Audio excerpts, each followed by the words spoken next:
High বন্ধুরা, তোমরা কেমন আছো? দেখো, আমি একটা কম খরচে একটা রেসিপি নিয়ে আসলাম।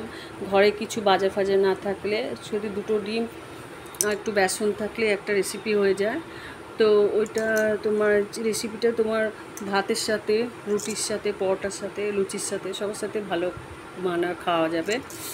তোমরা শুধু দেখে নাও। অনেকে হয়তো জানো এই রেসিপিটা, তো আমি আবার একটু শেয়ার করলাম, আজকে করেছি বলে তোমাদেরকে একটু শেয়ার করলাম। ভাবলাম তোমাদেরকে দেখাই আমি কেমন করে করলাম। ঘরে একটু বেসন ছিল, ঘরে কিছু ছিল না অবশ্য, শাকসবজি, তো বেসন ছিল। ওই বেসন দিয়ে আর দুটো ডিম ছিল, ওটা দিয়েই আমি আজকে রেসিপিটা করলাম। বেসন, এবার বেসন, এই দেখো বেসন নিলাম, তারপরে নুন দিলাম, হলুদ দিলাম, একটু হলুদ দিলাম, একটু জিরার গুঁড়ো দিলাম, আর একটু কাঁচা লাল লাল গুঁড়ো মশলা একটু দিয়ে দিলাম। দিয়ে ওর একটু যদি খাবার সোডা থাকে খুবই ভালো, তো আমার কাছে খাবার সোডা ছিল না, সেই জন্য আমি দিইনি। তো দেওয়ার পরে এবার দুটো ডিম এর মধ্যে ফাটিয়ে নিতে হবে। দেখো, আমি দুটো ডিম ফাটিয়ে নিলাম, এর মধ্যে দিয়ে দিলাম দুটো ডিম, দুটো দেখো পোলট্রি ডিম দুটো দিয়ে দিলাম। দিয়ে ভালো করে পেস্ট বানাতে হবে, যেরকম বেসনের পেস্ট বানানো হয় মুখে প্যাক লাগানোর জন্য, তো সেরকম ভালো করে পেস্ট করতে হবে এটা ভালো করে। দিয়ে একটু যদি টাইট লাগে তো একটু জল দিয়ে দেবে তোমরা, জলটা দিয়ে ভালো করে পেস্ট করবে যাতে বড়াগুলো ভালো করে ফুলে।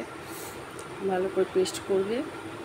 দেখো আমি পেস্ট করছি কীরকমভাবে, একদম পুরো একদম প্লেন কিছু যেন না থাকে, পুরো ভালো করে পেস্ট করে। দেখো আমি পেস্ট করছি কেমন। দিয়ে এদিকে পেঁয়াজ, রসুন, আদা সব আদা কেটে রেখেছি, আর আলু ডুমডুম করে কেটে রেখেছি, ওটা পেস্ট বানানো। এবার কড়াই বসালাম গ্যাসে, রিফাইন তেল দিলাম। রিফাইন তেল দিয়ে এবার যে পেস্টটা বানালাম, তো ওটা একটু বড়ার আকারে ওটা ভাজবো। দেখো তোমরা একটু দিলে পরে দেখো কেমন ফুলে যাচ্ছে তেলের মধ্যে। দেখো আমি দিচ্ছি, এটা ভাজবো বড়াগুলো।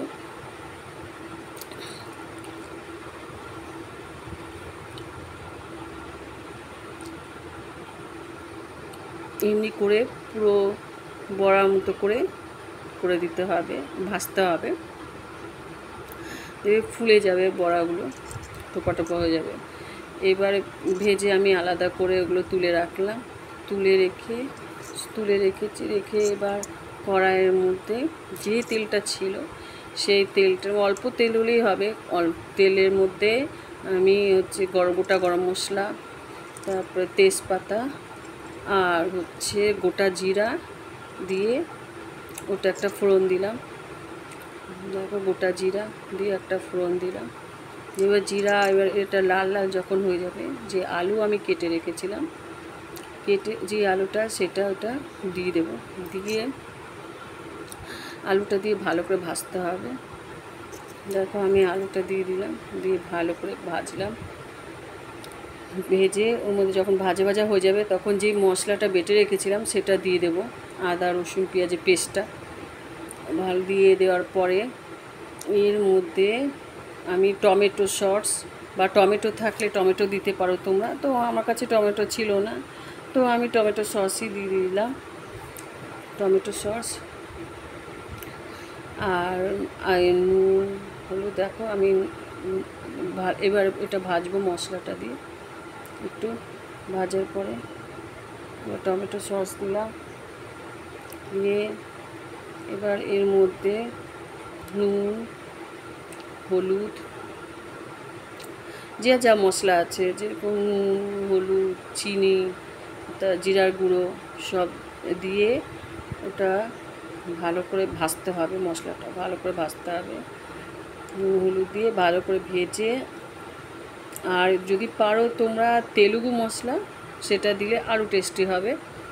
আমি একটু তেলুগু মশলা একটু দিই রান্নাতে, যাতে টেস্টটা আরও ভালো হয়। আমাদের এখানে তেলুগু মশলা পাওয়া যায়, তো আমি তেলেগু মশলাটা ইউজ করি, তো দিলে আর টেস্টি হয়। আর তার উপরে যদি তোমরা পারো ইমলির চাটনি যেটা থাকে সস, সেটা দিতে পারো। আমি তো দিই, এটা আমার খুব ভালো লাগে, টেস্টি লাগে। তো ইমলি দেখো টার্মেরিক, ওর টেস্টি, ওটা হেভি লাগে খেতে, তোমরা দিতে পারো। দিয়ে তারপরে একটা ডিম কী করবে, ওর মধ্যে ফাটিয়ে দেবে। যখন ভাজা ভাজা হয়ে যাবে মশলাটা ফাটিয়ে দিয়ে ওর মধ্যে জল দিয়ে দেবে। এবার জলটা দিয়ে দেবে যতক্ষণ না আলু সেদ্ধ হচ্ছে, তো জলটা ফুটতে থাকবে।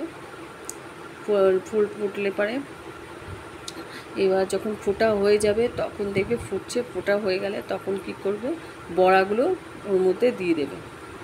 যে বড়াগুলো দিয়ে দেবে, বড়াগুলো দেওয়ার পরে এবার ওটা একটু ফুটবে, আর একটু ফুটবে, কেন বেশি ফোটা যাবে না, তাহলে টেনে নেবে বড়াটা, আলুটা।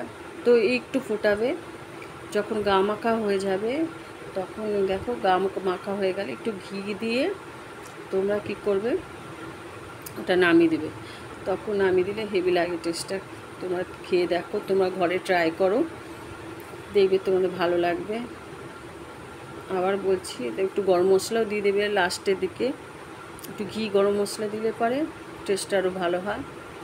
আবার বলছি, রুটির সাথে খুব ভালো লাগবে, লুচি, পরোটা আর ভাতের সাথে তো ভালো লাগে। তোমরা ট্রাই করো, কার কার ভালো লাগলো আমাকে জানিও কমেন্ট করে।